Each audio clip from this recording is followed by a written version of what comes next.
to Red Ice Creations Radio. Thank you for tuning in. My name is Henrik Palmgren and we are recording from the west coast of Sweden in Scandinavia.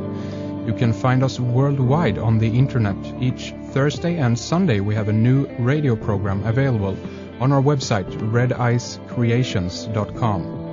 And today we're going to explore an interesting subject. We're going to talk about the evidence that we may be living in a programmed reality. Many of the Earthlings are, of course, programmed by school, religion and media, or the lack of media. But what we're going to talk about today is another kind of programming. And this is about the idea that we actually might be living in the Matrix, to draw a modern parallel. We have author Jim Elvidge with us on the line, and we are going to talk about his book, The Universe Solved. The website is theuniversesolved.com, where you can find some nice visuals, articles, and other food for thought about this concept that we'll be discussing today. So do take a look, theuniversesolved.com.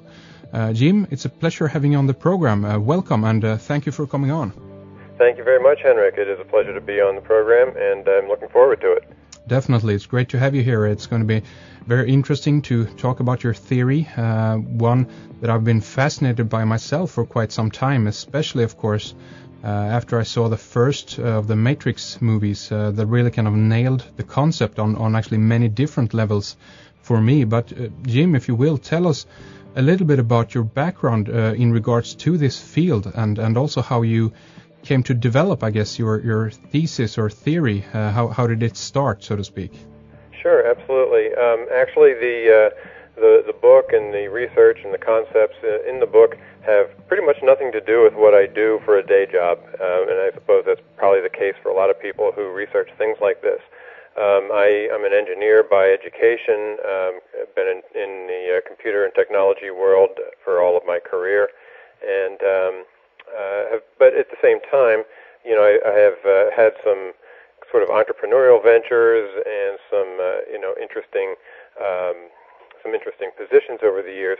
But at the same time, I've always been fascinated with some other things. For example, when I went to university, I studied a lot of physics.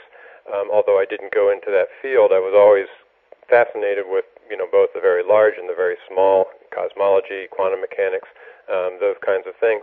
Right. So I spent a lot of time researching those, and even in my spare time, I would kind of devour any books that I'd find that were different and interesting on the subject. Things like the Holographic Universe, if you've heard of that one, by Michael Talbot.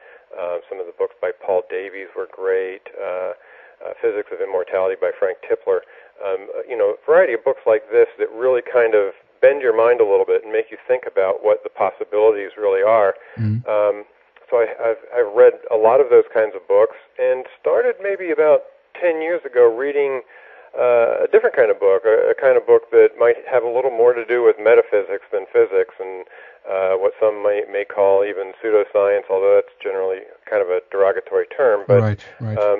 Some other concepts, some things like paranormal occurrences and what they're all about, and so forth. And after having read all this, I actually started writing a book back in 2005 on relativity, and relativity was something that again I studied in school and kind of understood the concepts, understood how to solve problems, but there was always something about it that really bothered me.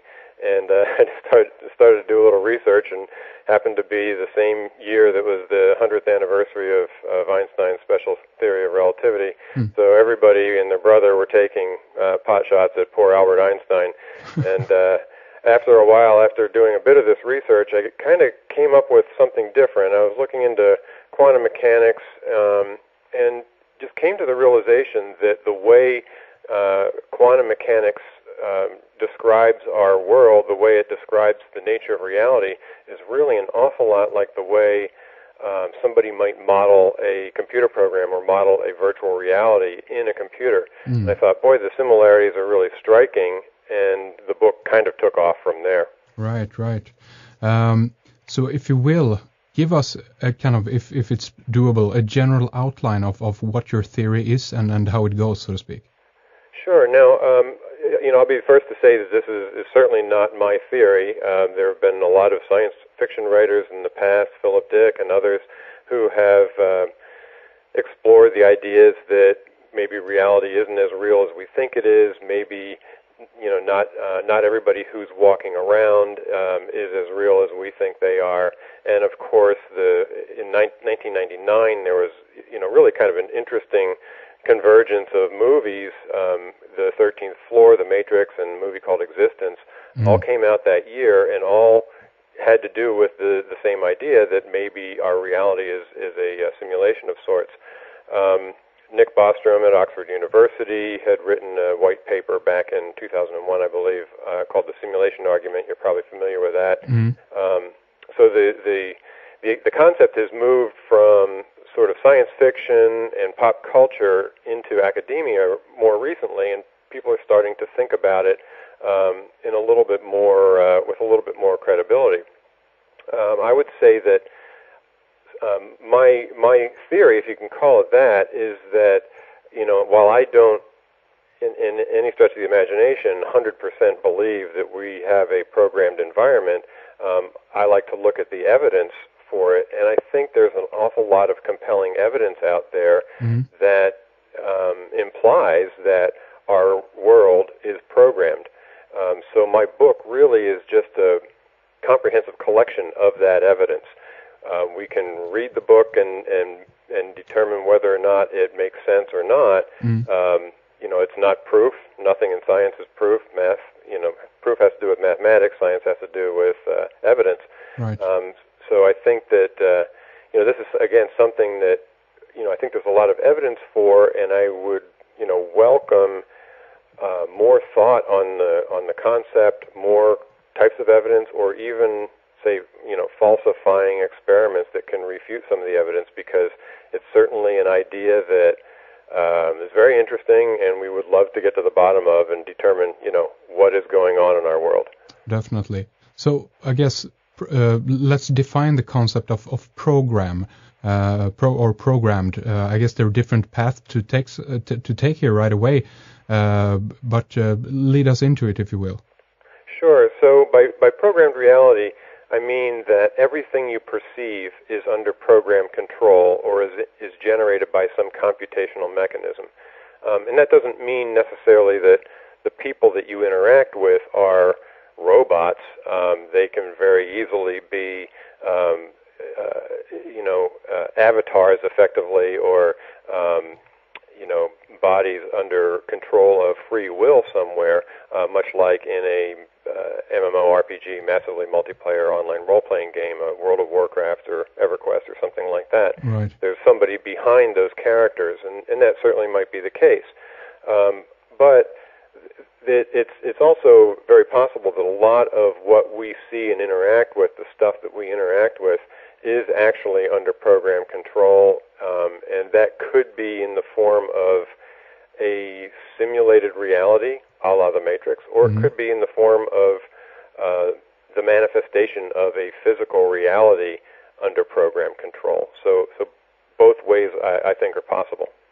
And that would imply, obviously, that someone is behind the program and so forth. But let's wait on that little one.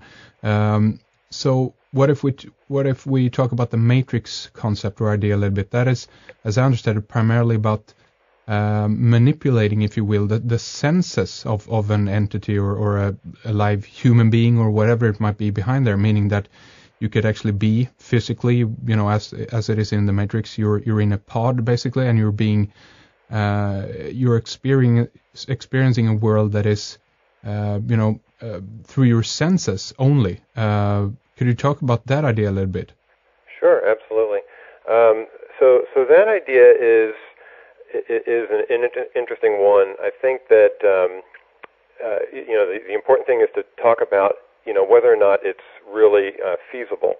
Now, I know that there are a lot of ways that people can escape from their reality. They can play video games or go to movies, and there's a concept in virtual reality called immersion, or level of immersion, which has to do with how immersed you are in that reality. Mm-hmm. And there are some things that, some sort of alternative reality experiences where you're not that well immersed. You go to a movie theater, you can get engrossed in the show. If something jumps out on the screen or makes a loud noise, you're going to jump out of your seat, perhaps. And the reason you do that is because you've gotten engrossed in the show and you're somewhat immersed in the experience. However, it's easy to look around you and see that there's other people watching it. You have peripheral vision. You're not really getting all of the sensory experiences of what's going on the screen. You're sitting in a chair. So that it's really kind of a partial immersion experience. And you can imagine how we can take steps toward a fuller immersion experience with things like virtual reality goggles that have high-resolution screens, or some haptic devices, gloves, and things like that Mm-hmm. People have been experimenting with for 10 years at least. Right. So the concepts are there of creating simulations that we can experience. And the question is, at what point would we actually be able to kind of get into a scenario where we're in a reality that's kind of indistinguishable from what we think is true reality? And for that, you can start to look at Moore's law. And Moore's law, everybody's familiar with, is the idea that technology more or less doubles every 2 years. Right. And it really kind of depends on what you're talking about. For things like transistor density on a chip, it's every 2 years. Processor speed, turns out it's every 2.8 years, and screen resolutions is maybe every 4 years. Mm-hmm. And so if you kind of look at where we are in terms of computer gaming, it's an interesting place that we're in. So, for example, if you turn the clock back 25 years or so, there was a game called Pac-Man that used 64 pixel characters, and it was a 64 kilobit screen, ran on a 3 megahertz Z80 microprocessor. And if you remember that game, if you've ever played even the simulations of the game, right, there's no mistaking anything in that game for reality. The little fruits that the Pac-Man went around and gobbled up did not look like real fruit.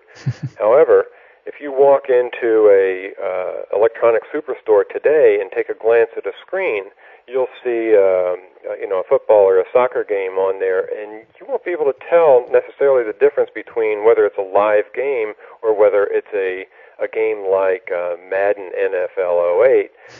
Some of these games that run on the consoles, PS3 and Wii and some of the other consoles, they are so realistic looking that it's hard to tell until you get up close and look a little bit closer. Yeah. And the reason for that, of course, is Moore's law. They're running on a machine that's running 2 teraflops. A gigabyte of memory, 8 megabyte screens. So over 25 years, the resolution of screens has increased by 128. Processing speed's gone up by a factor of 1 million, and the resolution of the models of objects in these games has gone up by a factor of 1,000. Right.